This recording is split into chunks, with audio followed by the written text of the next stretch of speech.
mission d'éclairer les mondes.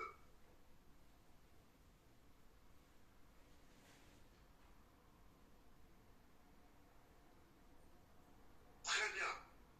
Et écrivant comme une autre mission de l'Église, l'Église a pour mission de former les missionnaires.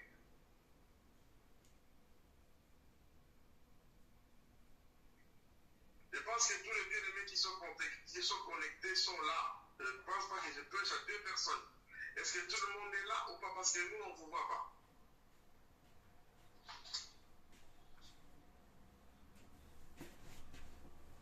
Ah oui. La servante de Dieu, soit bénie. Elle est là. On est là, on est là. Oh, gloire à Dieu, vous êtes là. Je voulais vérifier que les étudiants soient là. Merci beaucoup. Amen. Soyez bénis. Amen. Donc, l'Église a pour mission d'éclairer les mondes. Oui, allez-y, lisez ça. C'est Éphésiens 3, verset 10. Écrivez ce verset-là. Éphésiens 3, verset 10. Afin que les dominations et les autorités dans les lieux célestes connaissent aujourd'hui par l'Église la sagesse infiniment variée de Dieu. Alléluia. En fait que les autorités et les dominations connaissent par l'Église. Et si, retenez bien, que l'Église existe pour être une montagne d'influence dans la société. Écrivez ça très très bien. Que l'Église existe pour être une montagne d'influence dans la société. L'Église existe pour être une montagne d'influence dans la société. Ce verset d'Éphésiens nous dit clairement qu'afin que les dominations, les autorités connaissent par l'Église, ça veut dire que l'Église a un rôle à jouer. Quel est le rôle? C'est d'influencer la société. Les autorités, les dirigeants, les grandes personnalités doivent venir voir la sagesse de Dieu par l'Église. Donc je répète encore, d'une manière très simple, l'Église existe pour exercer pour être une montagne d'influence. Il est très important de comprendre que quand l'Église est établie quelque part, cette Église doit influencer l'entourage. Cette Église doit influencer la société.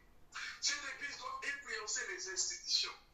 Cette Église doit gagner les autorités. Parce que là, la Bible dit, en fait que les autorités et les dominations, ceux qui exercent le pouvoir, ceux qui exercent l'autorité, ceux qui exercent la direction de l'administration du monde, doivent venir puiser la sagesse de Dieu à l'Église. Amen. Ce verset-là dit que, afin que les dominations et les autorités connaissent par l'Église, ça veut dire que l'Église ne doit pas être absente. L'Église ne doit pas être inexistante. L'Église doit influencer la société. L'Église doit influencer même ceux qui dirigent nos nations. Amen. Donc ce verset-là établit l'Église pour exercer une influence, pas seulement dans les bas niveaux, mais au haut niveau même des États. Amen. C'est une phrase pertinente. La Bible dit, en fait que les dominations, les autorités connaissent par l'Église la sagesse. Oh. Nous devons prier que l'Église du temps de la fin puisse grimper en influence, puisse influencer. L'Église doit influencer parce que là, ce verset-là, l'apôtre Paul établit directement la mission. Il implique haute importance d'ailleurs de la mission de l'Église. Afin que les autorités, le président, les dominations connaissent par l'Église. C'est-à-dire quand l'Église est établie quelque part, Dieu veut que toute autorité connaisse cette Église-là. Pas seulement qu'ils connaissent l'Église, mais qu'ils viennent puiser la sagesse sagesse de Dieu dans l'Église. Oh, nous devons prier au nom de Jésus-Christ. Quelle est la sagesse de Dieu? Que le monde voit la sagesse de Dieu. Que le monde expérimente la sagesse de Dieu. Donc l'Église doit inspirer le monde, doit inspirer la société. Écrivez ça. L'Église est appelée à inspirer la société.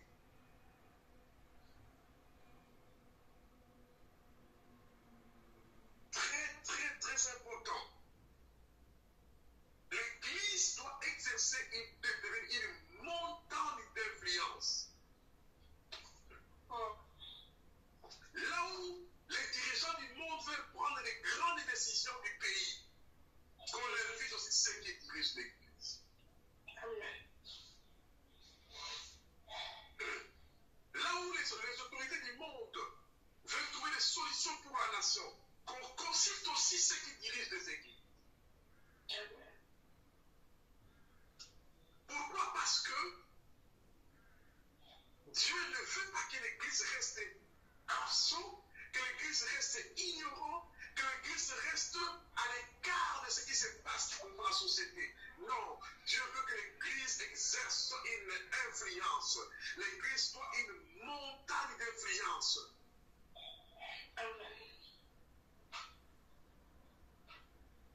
Nous allons voir dans quelle position Dieu veut que l'Église soit. Lisez-nous Ésaïe chapitre 2, s'il vous plaît. Chapitre 2. Ésaïe chapitre 2. Verset 2 jusqu'au verset 8. Trouvez-nous rapidement ces versets-là. Ça va nous parler quelque chose de très très important pour voir, relier ce qu'on dit maintenant sur l'influence majeure de l'Église. Je lis la parole. Amen. Il arrivera dans la suite des temps que la montagne de la maison de l'Éternel sera fondée sur le sommet des montagnes. Elle se lèvera par-dessus les collines, et que toutes les nations y afflueront. Verset 3. Des peuples s'y rendront en foule et diront: venez et montons à la montagne de l'Éternel, à la maison du Dieu de Jacob, afin qu'il nous enseigne ses voies et que nous marchions dans ses sentiers, car de Sion sortira la loi et de Jérusalem la parole de l'Éternel. Verset 4. Il sera le juge des nations, l'arbitre d'un grand nombre de peuples, de leur glaive. Oui. Ils forgeront des oyaux et de leurs lances des sceptres. Non. Oui, des sceptres. Une nation ne tirera plus l'épée contre une autre et l'on n'apprendra plus la guerre. Maison de Jacob, venez et marchons à la lumière de l'Éternel. Jusque-là, il y a encore quelque chose qui est devant. Lisez le verset d'après. Verset 5. Oui, allez-y. Donc on continue, verset 6. Car tu as abandonné ton peuple, la maison de Jacob, parce qu'ils sont pleins de l'Orient et abandonnés à la magie comme les Philistins. Jusque-là. C'est pas arrivé jusque-là. Ce qui est très important, ce sont les premiers versets que tu as. D'accord. Dieu dit que la montagne de la maison de l'Éternel sera fondée au sommet des montagnes. Là, ça parle de l'influence de l'Église. De l'influence prophétique de l'Église. Écrivez ça. L'influence prophétique de l'Église. Donc, Dieu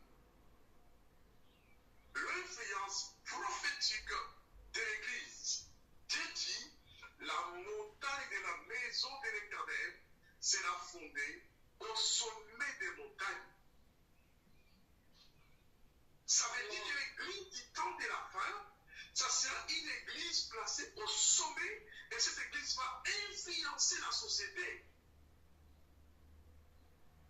Et le verset dit que les grandes foules se rendront en foule et diront, allons dans la maison de l'Éternel, dans la maison du Dieu de Jacob, afin qu'il nous enseigne ses voies et que nous marchions dans ses sentiers. Car de Sion sortira la loi et dans Jérusalem sortira la parole de l'Éternel. Écoute ce que la Bible dit, que la parole de l'Éternel sera l'arbitre des nations. Amen. Ça veut dire que nous sommes arrivés dans un temps prophétique. Nous sommes arrivés dans un temps prophétique. Nous sommes arrivés dans une période prophétique. Ça veut dire que Dieu veut que l'Église devienne une montagne d'influence. Nos églises de réveil, nous devons prier que l'église de réveil soit crédible aux yeux des États et aux yeux de la loi de ce monde. Amen. Vous voyez par exemple ici, on parle des églises catholiques, des églises musulmanes, mais on ne parle pas des églises évangéliques. Pourquoi? Vous savez que nous devons prier que le Christ du Seigneur que nous servons puisse grimper jusqu'à influencer les autorités de nos pays. Ça fait partie de la mission de l'Église. Parce que là, Éphésiens, l'apôtre Paul a dit, avec les autorités et les dominations, puissent connaître par l'Église la sagesse de Dieu. C'est-à-dire que même le président, même des grands gouverneurs qui viennent à l'Église et qui retrouvent l'inspiration, la sagesse. Nous devons prier pour que cela se réalise au nom de Jésus dans nos églises. Alléluia. Maintenant, nous allons parler d'un autre point, l'appel des 12 apôtres. Appel des 12 apôtres.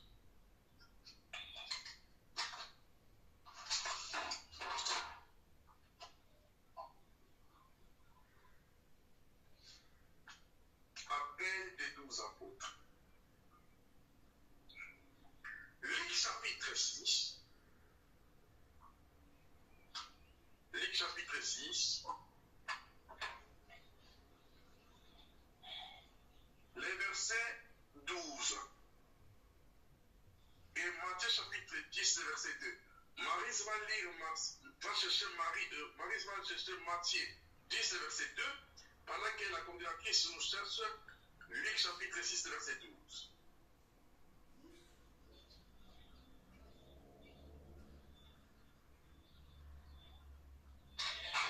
Je lis la parole, Luc 6, verset 12. En ce temps-là, Jésus se rendit sur la montagne pour prier. Et il passa toute la nuit à prier Dieu.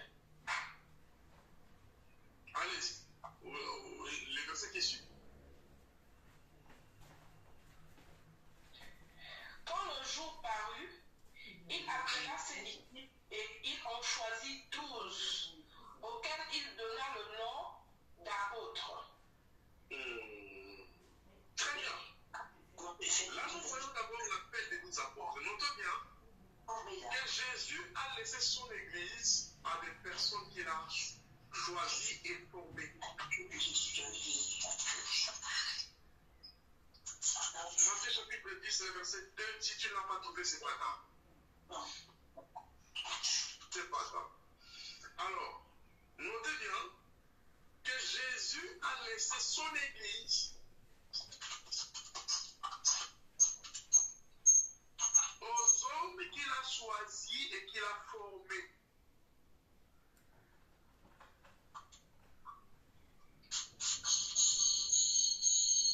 Donc, Jésus-Christ, tu as trouvé le chapitre 10, verset 2? Moi, je l'ai. Lisez ça, s'il te plaît. Matthieu chapitre 10, verset 6. Verset 10. Voici le nom des 12 apôtres. Le premier, Simon appelé Pierre,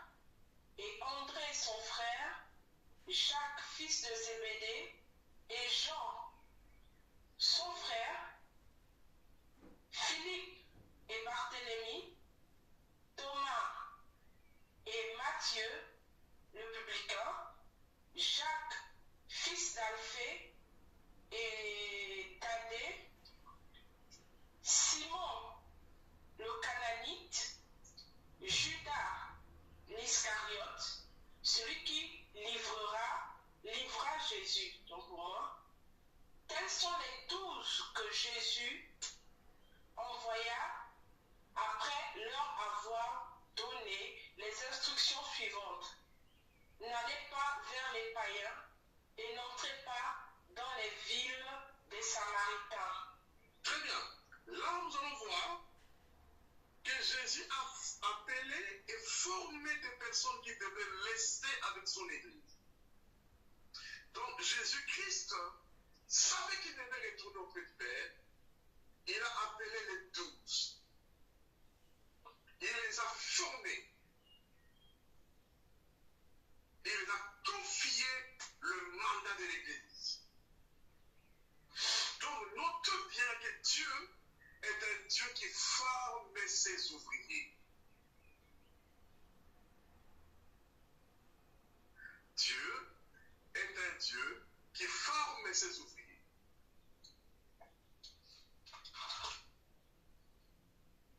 Donc, le Seigneur appela les 12 et il a formé les 12 pendant 3 ans.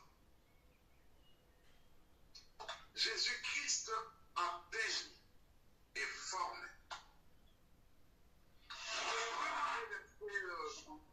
Un verset, s'il te plaît, la coordinatrice. Le peuple que je me suis formé publiera mes louanges. Trouvez ça. Dieu est un Dieu qui forme. C'est un Dieu formateur. On publiera mes louanges.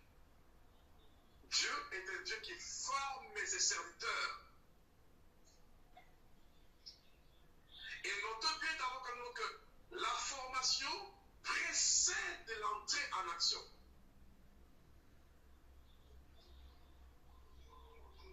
La formation précède l'entrée en action.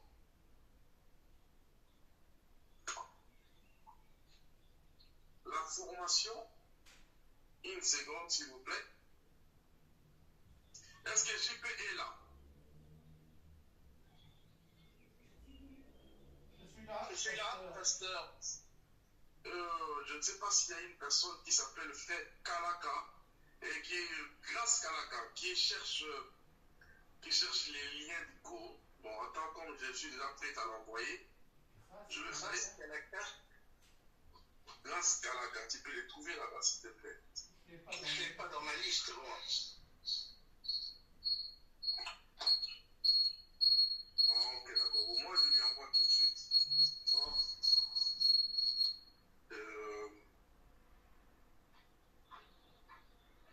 Je lui envoie ça. Excusez-moi, s'il vous plaît, d'interrompre. Il n'y a pas de souci, papa. Merci beaucoup. J'envoie les liens.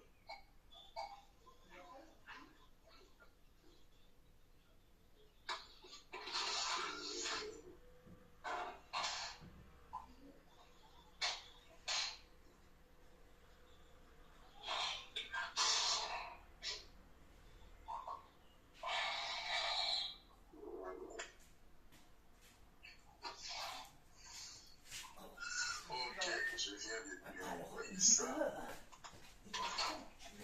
Très bien. Lisez-nous ce passage-là. Tu l'as trouvé, servant de Dieu? Oui, Allez-y. verset 21. Verset 21. C'est dans Ésaïe 43, verset 21. Ok, écrivez ça. Ésaïe chapitre 43, le verset 21. Donc, c'est dit, le peuple que je me suis formé publiera mes louanges. Ésaïe 43, le verset 21. La Bible dit, le peuple que je me suis formé publierait mes louanges. Notez ceci. Dieu forme un peuple. Il forme un peuple pour louer.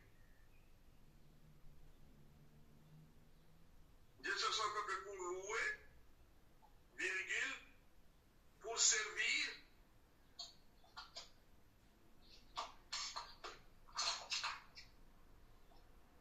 Louer, servir, prêcher. Dieu forme un peuple pour louer, virgule, pour servir, pour prêcher, pour donner à Dieu, pour adorer.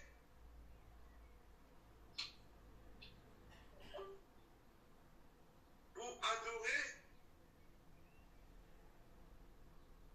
et pour représenter son royaume. Pour représenter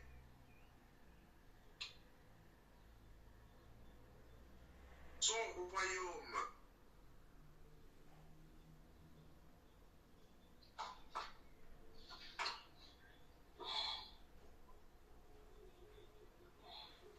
Pour représenter son royaume. Donc, le mot qui est fort, le peuple que j'ai formé publierait mes louanges. Ça signifie clairement que Dieu forme ses ouvriers. Ici, les mots qui sont dans ce chapitre d'Ésaïe 40, le verset 21, est que le peuple que je me suis formé publierait mes louanges. C'est-à-dire que Dieu veut qu'avant qu'on fasse des choses pour lui, qu'on accède d'abord à la formation. D'accord. D'accord. Dieu veut à tout prix qu'avant qu'on fasse quoi que ce soit pour lui, il veut d'abord qu'on passe à la formation. Le peuple que je me suis formé publierait mes louanges. C'est-à-dire que Dieu cherche un peuple formé. Dieu, il n'est pas content quand les peuples font des choses sans formation. Dieu n'aime pas qu'on fasse des choses sans formation. Quand on est à l'église, toutes les branches de l'église, dans leurs domaines respectifs, ils doivent être formés. Il dit, le peuple que je me suis formé publierait mes louanges. Dans la louange, il faut qu'il y ait la formation. Dans la modération, il faut qu'il y ait la formation. Pour que le pastoral dirige l'église, il faut une formation. Les services de protocole, les services de sécurité, il faut la formation.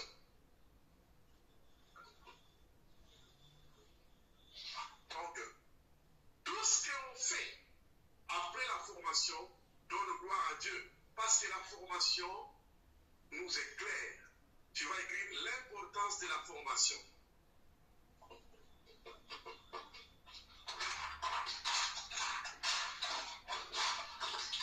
L'importance de la formation.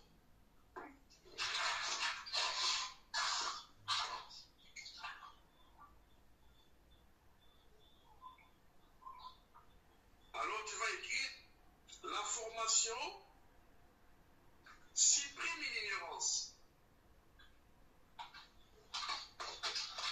La formation supprime l'ignorance. Osée chapitre 4, verset 6.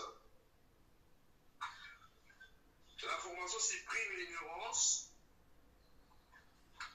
Écrivez Osée chapitre 4, verset 6.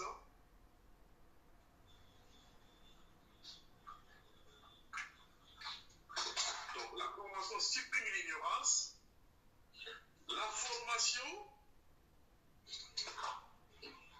nous donne la précision dans les services. La formation donne la précision dans les services.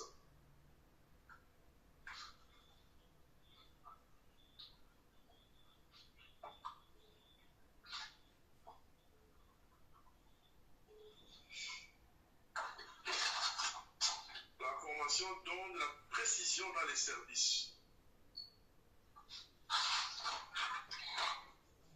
La formation donne la précision dans les services et qu'il y a encore la formation élargit notre vision.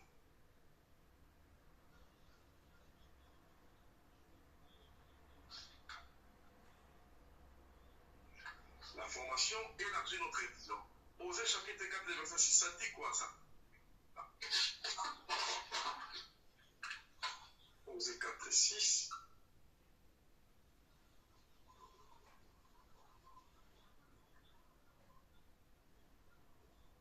Osée 4, 6.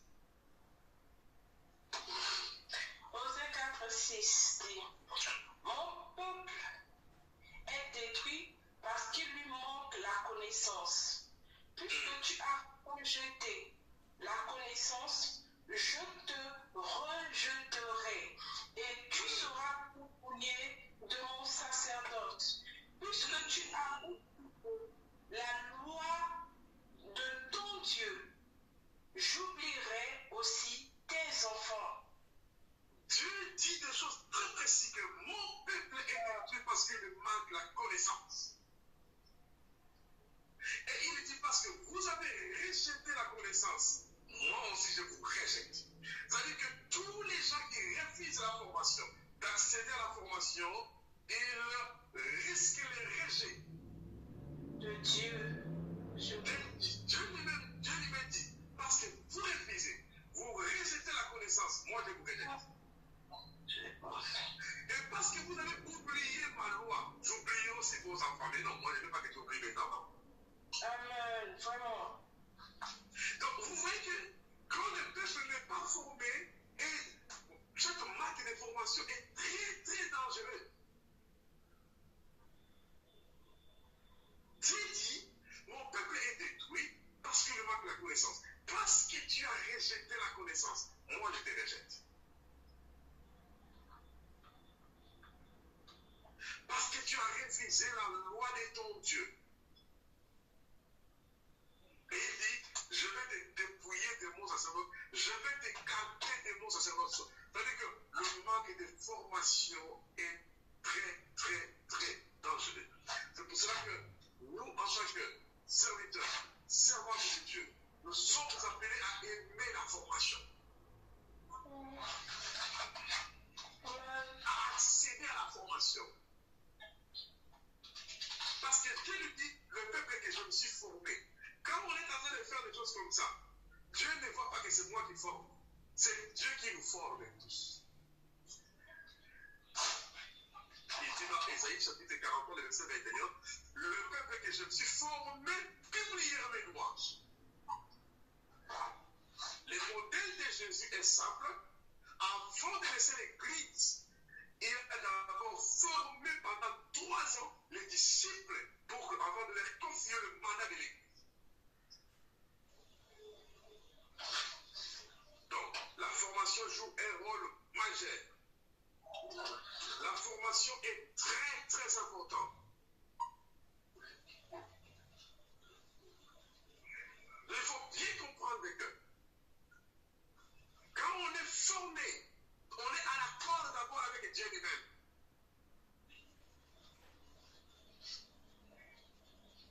Vous allez voir que dans ces versets d'Ésaïe, chapitre 40, verset 21, Dieu met accent sur la formation. Le peuple que je me suis formé publierait mes louanges. Toujours dans Ésaïe, chapitre 43, là, le verset 1er, le verset 3, lisez ça, servant de Dieu.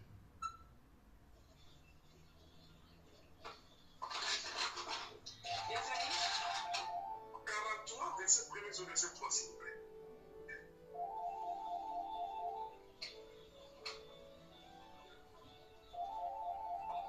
Ésaïe 43, verset 1er, verset 3.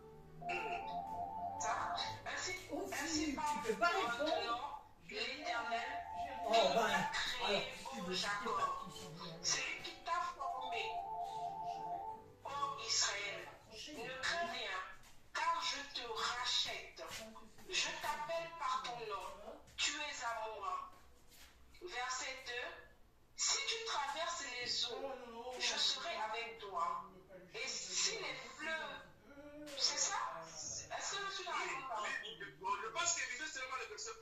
c'est là où je trouve ce qui est important. Ah oui, ça c'est sûr. J'étais créé et j'étais formé. T'es malade de quoi? Ainsi parle maintenant l'Éternel qui t'a créé, ô Jacob, celui qui t'a formé, ô Israël, mon chrétien, car je te rachète et je t'appelle par ton nom. Tu es à moi. Il repasse le film. Amen. Comprenez qu'il dit, Ouais. il dit, je t'ai formé Non, mais. et je t'ai créé. Pourquoi tu voudrais le revoir, ça? Comprenez que Dieu, il nous a créés, Oui, ça c'est sûr. mais après, il veut nous former. Ouais. Pour fonctionner avec Dieu, il est très important de comprendre la place qu'occupe la formation pour agir Mais l'après-midi, et là. faire des choses qui honorent Dieu.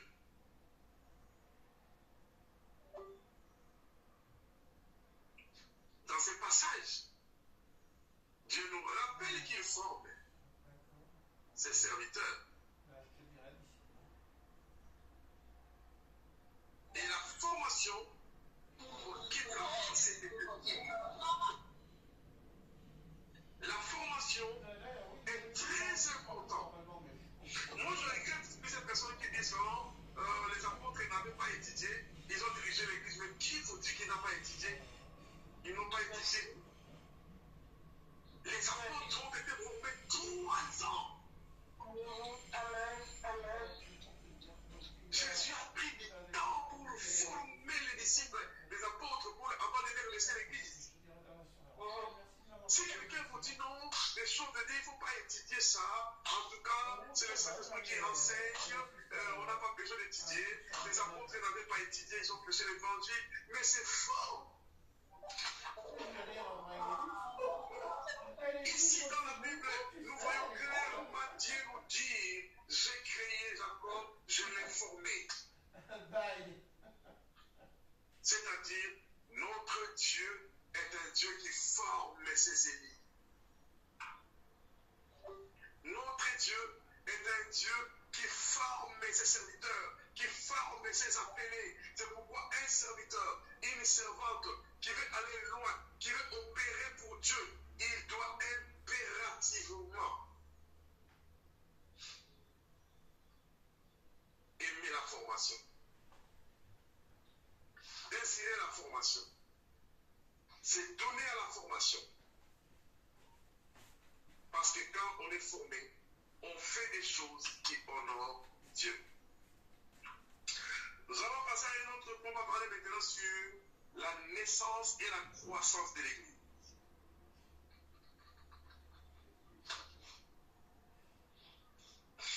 La naissance et la croissance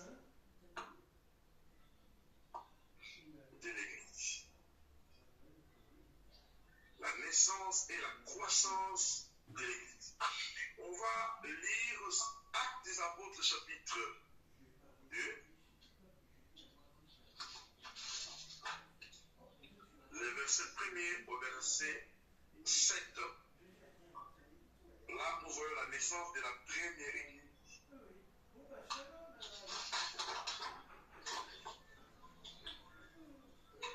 Marie, tu lis? Est-ce que Grâce est là? Le vrai Grâce, celui de Grâce, tu es là? Tu l'as trouvé? Non, excusez-moi, je ne fais plus. Ah, ok. La communicatrice lisez. Acte Acte chapitre 2. 2. Chapitre 2, verset 1 au verset 7. Je lis la parole de Dieu. Le jour de la Pentecôte, ils étaient tous ensemble dans le même lieu. Tout à coup, il vint du ciel un bruit comme celui d'un vent impétueux. Il vint du ciel un bruit comme celui d'un vent impétueux et il remplit toute la maison Mhm. Des langues semblables à des langues de feu leur apparurent, séparées les uns des autres, et se posèrent sur chacun d'eux. Verset 4. Et ils furent tous remplis du Saint-Esprit et se mirent à parler en d'autres langues, selon que l'Esprit leur donnait de s'exprimer. Verset 7. Or, il y avait en ce jour à Jérusalem des Juifs, hommes pieux, de toutes les nations qui sont sous le ciel. Verset 6. Au bruit qui eut lieu, la multitude accourut, et elle fut confuse parce que chacun les entendait parler dans sa propre langue. Verset 7. Ils étaient tous dans l'étonnement et la surprise.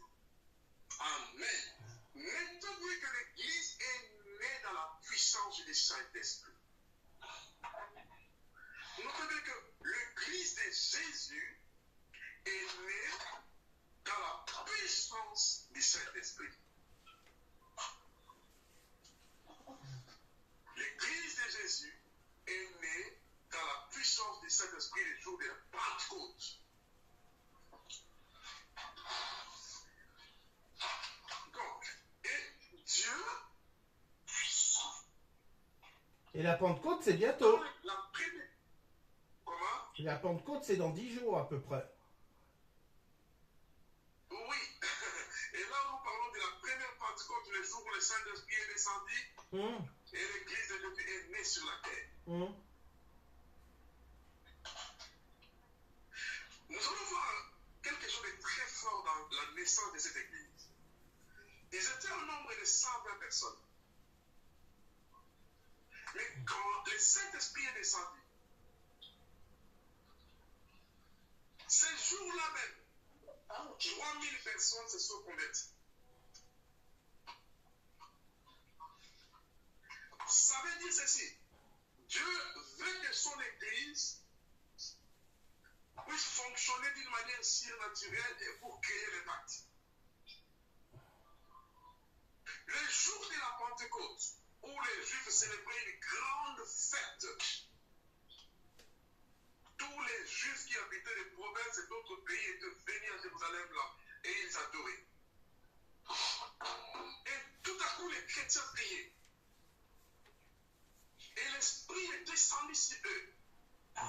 Et quand le Saint-Esprit est descendu sur eux, vous savez d'abord que pendant 3 ans, tous les disciples qui ont accompagné Jésus étaient toujours des hommes naturels. Mais quand l'Esprit est venu, ils sont devenus des personnes surnaturelles. Amen. Non, mais alors, quand Saint-Esprit descend sur eux, Quand le Saint-Esprit est descendu sur eux, ils sont devenus maintenant des hommes surnaturels. Amen.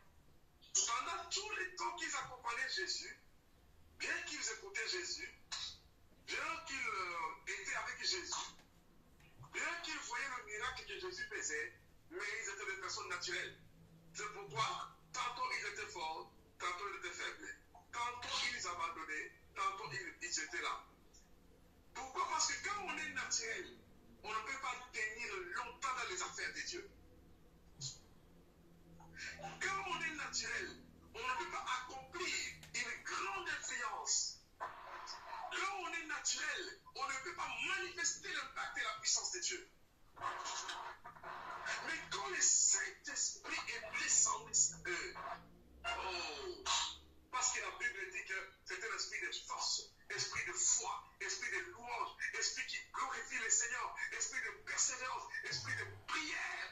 Quand l'Esprit vient sur nous, on cesse d'être naturel, mais on entre dans le surnaturel. Bien sûr, naturel. Amen. Amen. L'Église est née dans le surnaturel. Pourquoi? Parce que la présence du Saint-Esprit a provoqué la croissance miraculeuse de l'Église. Amen. éternellement avec 20 personnes. 20 personnes, 10 personnes. Ça monte jusqu'à 15, ça descend jusqu'à 2. Non.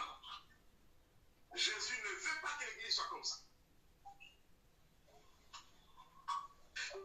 Quand vous lisez l'histoire de la Bible, vous allez voir que partout l'église naissait, venait à exister, et il y avait des foules qui couraient. Donc nous devons prier que nos églises ne restent que comme des corps morts. Dieu veut que l'église soit une montagne d'influence. Mais pour que l'église exerce l'influence, il faut qu'il y ait la présence puissante du Saint-Esprit qui transforme des vies, qui attire. La Bible dit que le bruit que le Saint-Esprit a fait a attiré 3000 personnes sont entrées dans l'église ces jours-là. Notez bien que la première église a créé l'impact à cause de la présence du Saint-Esprit. Coupez les micros, s'il vous plaît.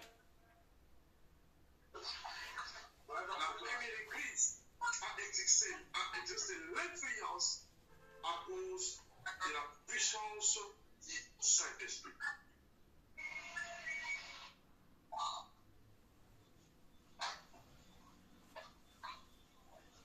L'église est née dans la puissance du Saint-Esprit.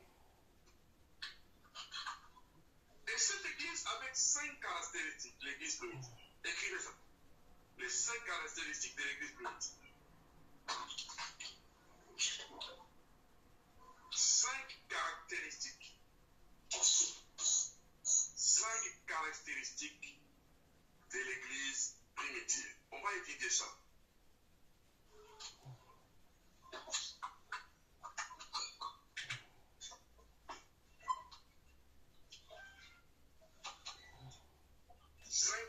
De l'église primitive. Premièrement, une église de prière. C'était une église de prière. Parce qu'il persévérait dans la prière. C'était une église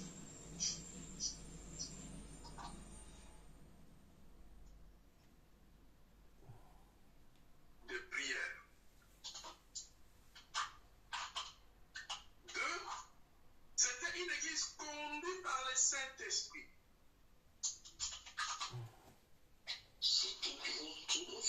Une église conduite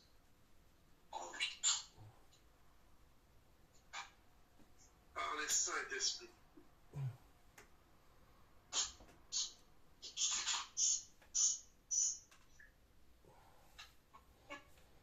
Et troisièmement, c'était une église miraculeuse.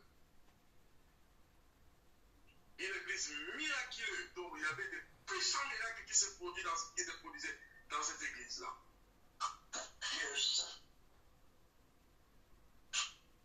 C'est une église miraculeuse. Merci.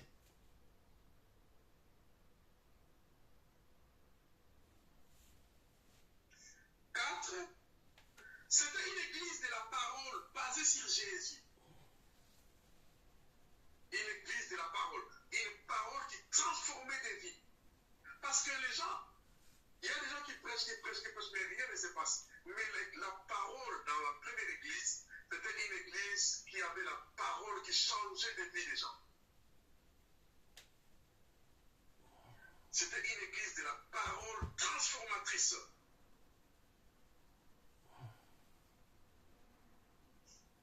Et 5, c'était une église qui manifestait la gloire de Dieu. Alléluia.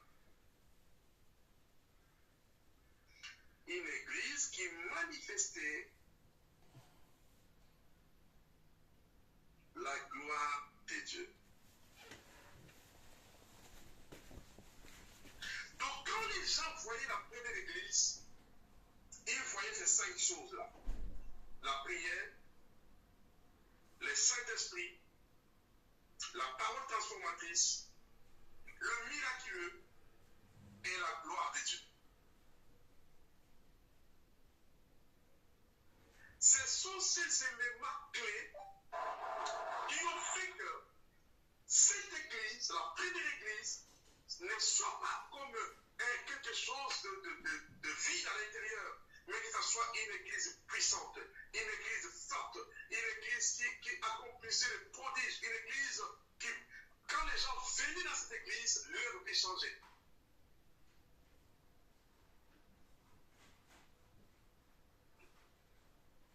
Si ces 5 éléments se trouvent dans nos églises, le même formule produit le même résultat. Cette église priait, commencez par les apôtres, sur les hommes de prière. Cette église était totalement conduite par le Saint-Esprit. Cette église était totalement conduite par le Saint-Esprit. Cette église était une église qui possédait une parole transformatrice. Donc cette église possédait une parole qui changeait les vies des gens. Quand quelqu'un fréquentait le milieu de cette église, leur vie était transformée. Parce que vous devez savoir que le christianisme est une doctrine qui change l'homme. L'évangile est une puissance qui transforme des vies. Si l'évangile ne transforme pas des vies, alors nous devenons des religieux. L'évangile est une puissance qui change des vies, qui transforme les cœurs, qui ramasse les cœurs des ténèbres à la lumière, de l'empire de Satan à Dieu. Donc ça veut dire que là où l'évangile est prêché dans sa puissance, les cœurs doivent être touchés et transformés. C'était une église de la prière, une église conduite par le Saint-Esprit, une église qui manifestait les miraculeux, une église qui manifestait la gloire de Dieu. Ces 5 éléments-là faisaient que la première église soit une église puissante, une église équilibrée, une église fortifiée. Demain, nous verrons l'église d'Éphèse, l'église de Samarie, et nous allons voir combien l'église était victorieuse dans les actes des apôtres. Et Dieu veut que l'église aussi soit victorieuse maintenant. Nous allons voir les déclencheurs de la victoire de l'église de la Bible. Et nous allons prier que cette même victoire revienne dans l'église aujourd'hui. Une courte prédication de Pierre qui ramène 3000 personnes dans la foi. Mais quelle parole! Pierre passe, on ramasse des malades dans tous les hôpitaux, on les met dans des places publiques. Il passe seulement, son nombre seulement passe, touche les malades, ils sont tous guéris. Quelle puissance! Dieu veut que ces choses reviennent. Dieu veut que cette église revienne. Dieu veut que le Saint-Esprit contrôle son église. Dieu veut que le miraculeux se manifeste. Dieu veut que quand les gens viennent, qu'ils sont touchés par la gloire de Dieu, même de loin.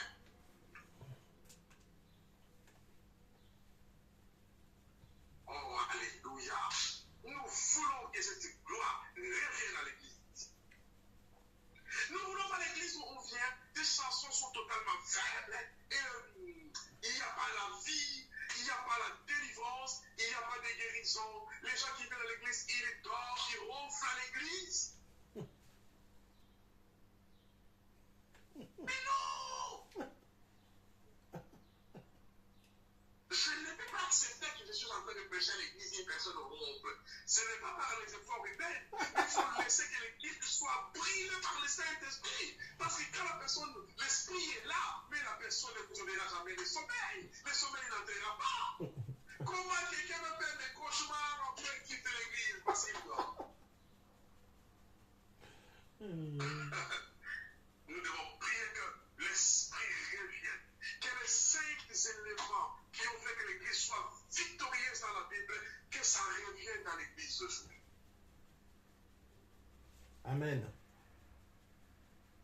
Que les 5 éléments que les apôtres ont mis en place pour que l'église soit victorieuse dans la Bible, nous prions que ces 5 éléments se manifestent dans l'église d'aujourd'hui. C'est ça la pensée de Dieu. C'est pour ça que Dieu veut nous former, Dieu veut nous préparer, Dieu veut nous équiper, Dieu veut faire de nous des personnes. Alléluia.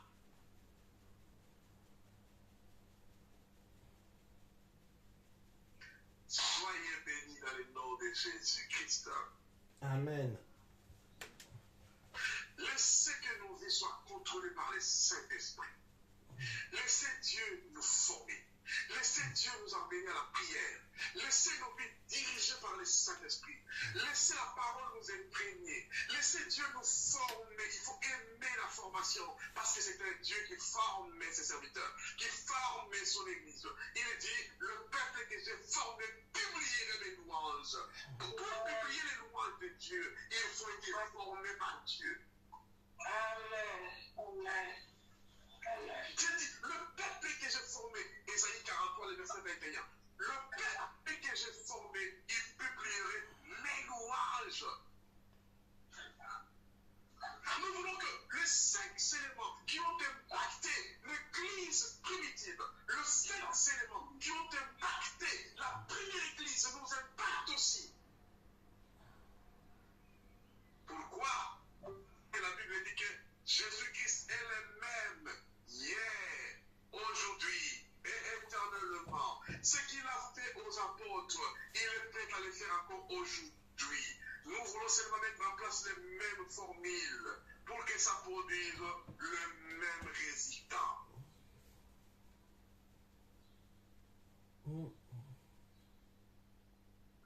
Et que j'ai pas écrit à maman Irène qu'elle soit en plein fou. Elle peut se connecter parce qu'elle demande si on est là. On n'a pas encore fini, on a une portion de minutes. Je mets accent ici, mes chers frères et sœurs, que les 5 voilà. éléments. J'ai pas eu le temps de l'écrire. Elle s'est connectée. Les 5 éléments qui ont impacté la vie, le plus apostolique, ces 5 éléments-là. Pasteur Irène, votre micro. Merci. Les 5 éléments-là impactent aussi notre église aujourd'hui.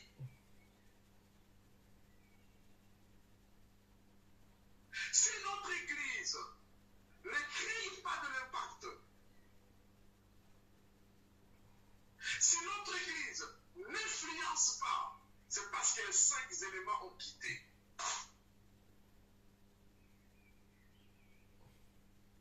Nous avons besoin de la puissance.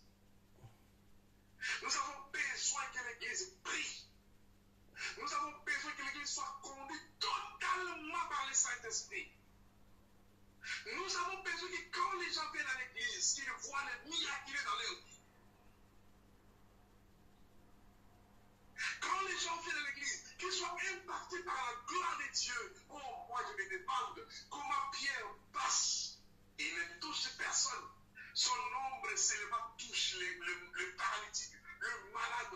Il se met debout, il va. Et la renommée se répandait partout. Pourquoi? Parce que la gloire de Dieu habitait ces hommes.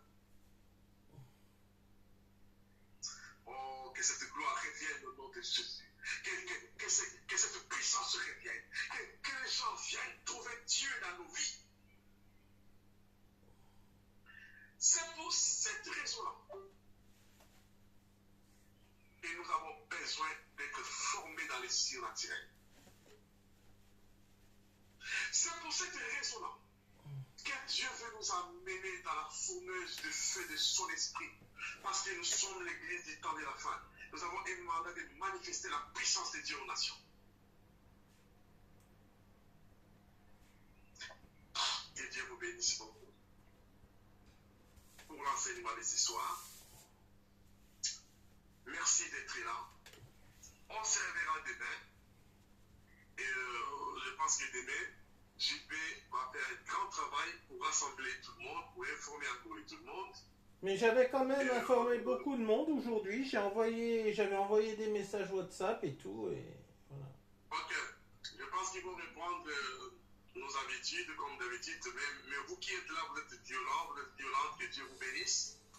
Demain, nous parlerons maintenant sur l'évolution de l'Église et comment l'Église était persécutée mais l'Église doit créer l'influence et l'impact. Amen. Prions Dieu.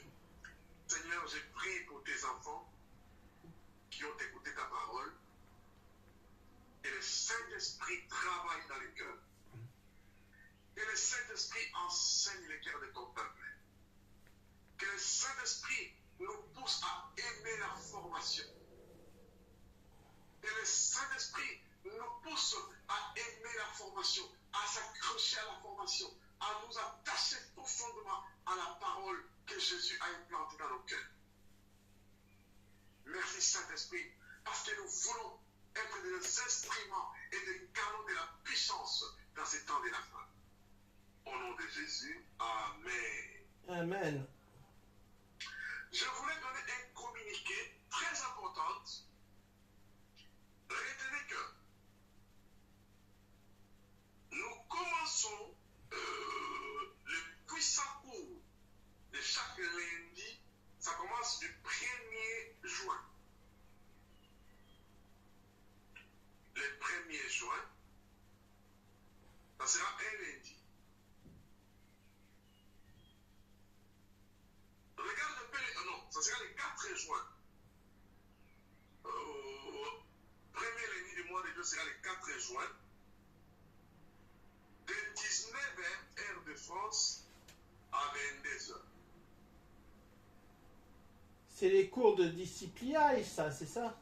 Oui, le DCPI. Ouais. Ce sont des cours importants sur les importants. Nous aurons 50 minutes avec une pause de 10 minutes.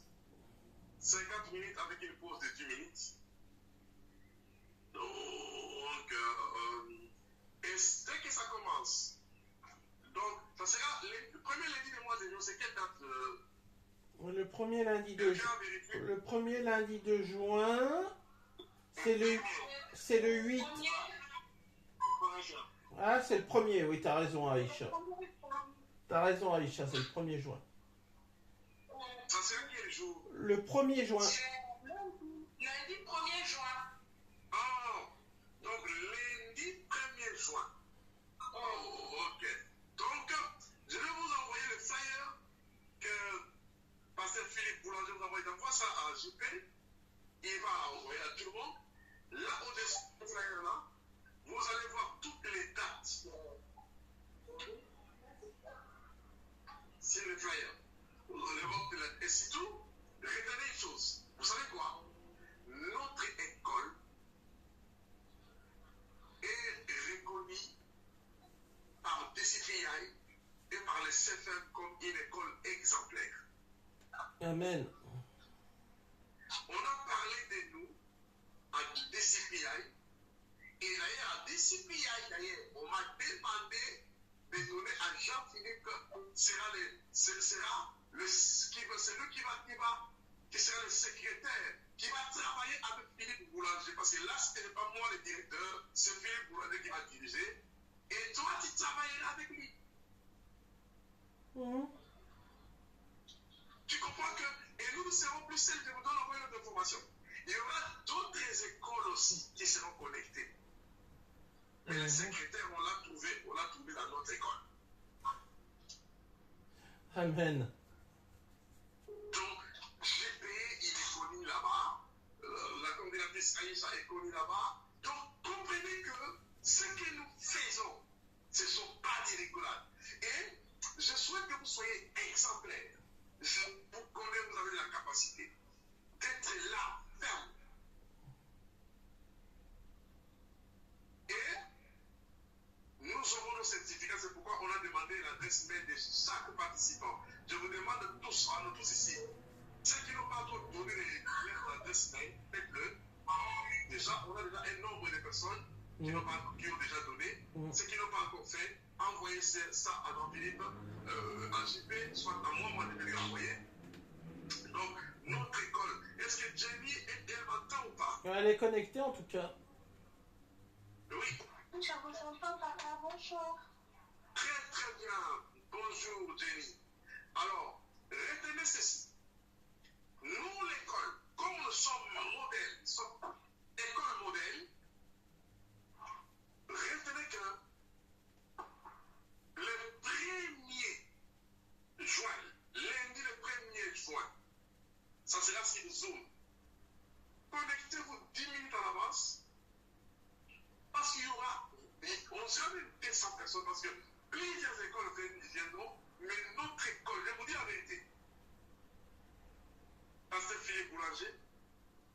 comme nature en parler de notre école, dans les plus grandes institutions. Donc, comprenez que ce que nous faisons n'est pas de la blague.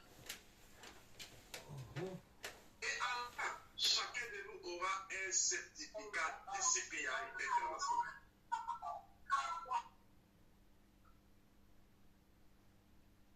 Chaque personne aura un certificat du ministère international des CPI.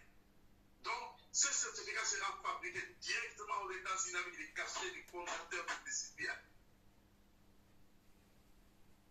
Ce sont des formations de très grande valeur, de très grande importance. Jenny, je te dis qu'il ne faut pas que tu manques. Je ne veux pas que cette école s'absente. D'accord, papa. Et notez encore la date de la semaine prochaine, jeudi le 21. Jeudi le 21. Comme nous sommes des modèles,